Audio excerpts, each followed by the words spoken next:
would you kill your teacher for $100 million if asked by the government? But the only thing is, that teacher is the best teacher you've ever had.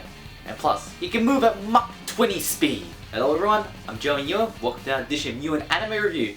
And this episode, Ansatsu Kyoshitsu, also known as Ass Class. Wait. Assassination Classroom.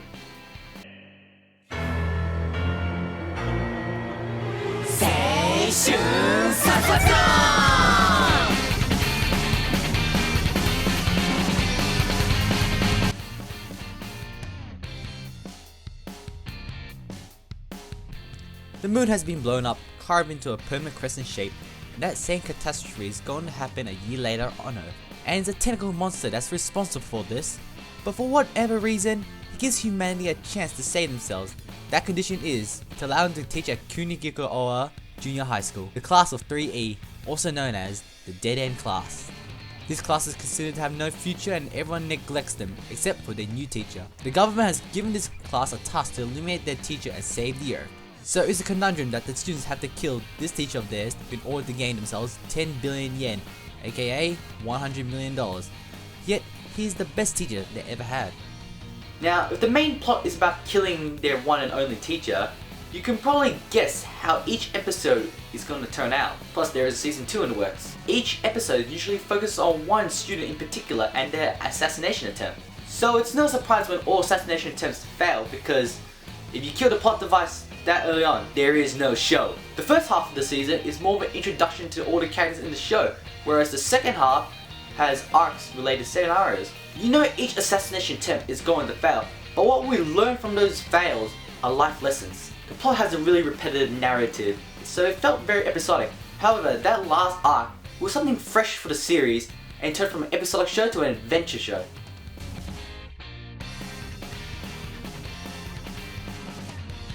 As for our plot device, we have Koro Sensei, as named by students. Also, his name literally means unkillable. Why unkillable say?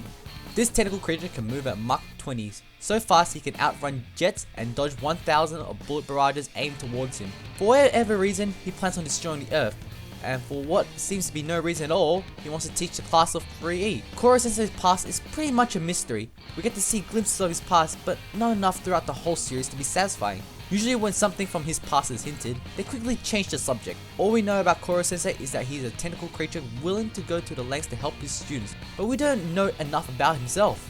This bugs me, and we need to know more about him. I know there's a season 2 coming up, but seriously, we almost know nothing about him. Nagi Shiota is the main protagonist of the series, and the narrator as well. Despite his look, by the way, he is a he, looking weak and not academically gifted, he is considered to have the most potential out of all the students in the class, and we find out later why. He plays the role as pretty much an onlooker on all the assassination attempts, watching them to see how they work and going on to explain them, and he notes them down, hoping to find weaknesses for Koro Sensei. I like how this character is developed because when we see him in action, we see how he gets to know his classmates and his full potential, yet the show isn't all about him. The show is about the class of 3E. Each episode usually focuses on one student in particular. And unfortunately, no matter how much they are shown in that one episode of theirs, they are given less later on in the series. Now some characters do shine more than others, but after their initial appearance you kind of forget about them.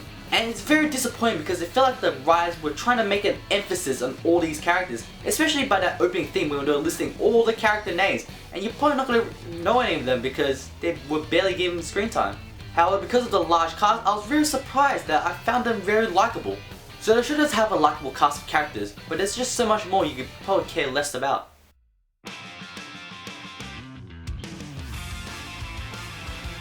The art style is unique from the common anime, however it's not something we've seen before. It has a very similar art style to Attack on Titan, where the characters are highlighted with a thick coat of black strokes. So it's very obvious when you see the characters are animated and they are pasted into a separate background. I do like how every character looks unique. They're all designed differently, so it helps you tell them apart. I love when they go into a fancy imaginary sequence, as I think they were animated quite well, and it really showed epic moments. But that being said, most action scenes are very anticlimactic and we don't get to see too much of them. And when we do see some of them, it's nothing special. When we see Koro Sensei move at Mach 20 speed, we just basically see duplicates flashing on screen. So it's really nothing special. But I do like the art style. When they show something normal, but then they replace it with an imaginary darker tone, if seen by some of the other characters, it looks good. The show's soundtrack is quite repetitive as they played the same things over and over and over. It's nothing special, but with a few that shine here and there. The action soundtrack is alright, nothing special, but I did really enjoy the last arc video game esque soundtrack. It was just catchy as hell. Now the opening things of Assassination Classroom, I love it. It was fun to watch and it was fun to listen to, with the addition of the whole cast singing the song. The dance was cute as well, it fitted the light-hearted theme. However, the ending song felt quite sad for a light-hearted show that was filled with comedy. Like, it was a good song, but I wasn't sure if it belonged.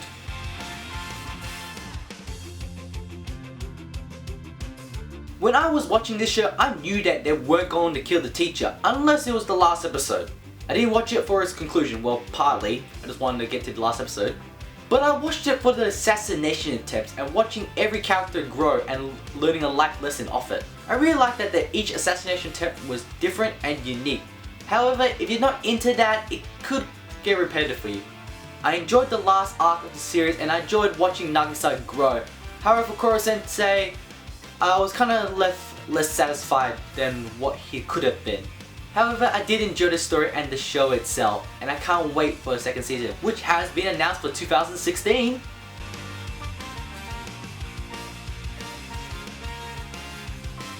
For the story of Assassination Classroom, I give it a 7, as the overall arcing story was predictable with little development, but I did like the individual scenarios they had, and also their last arc was really exciting to watch. I did think the concept was pretty cool as well, although there's quite a few plot holes here and there. For the animation and sound, they both get a 7 from me, for being the animation is nothing special, but I praise them for having a unique looking, distinguishable characters. Some action scenes shine here and there, but there wasn't too many of them. I enjoyed the soundtrack for what it is, but only a few tracks shine and it was repetitive.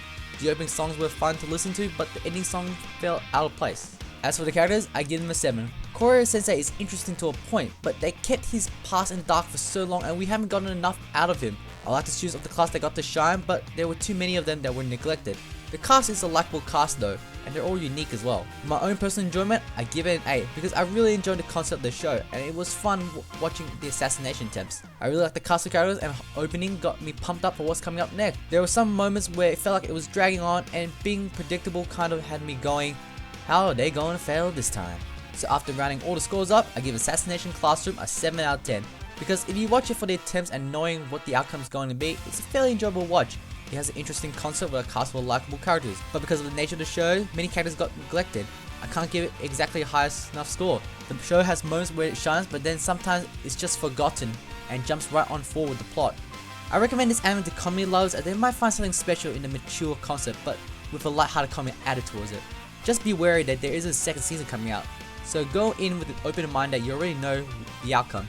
So just enjoy each attempt as much as possible. Well, that's it for this edition of You and Anime Review. Like always, if you want to read the written review, link is down below in the description straight to my anime list. And if you enjoyed the video, please give it a thumbs up. If you don't, give it a thumbs down. If you can't be bothered, go watch another video. And with that all said and done, I have to come up with a plan to get $100 million by killing the teacher. Oh well. And I can't wait for the second season of Assassination Classroom. Sayonara!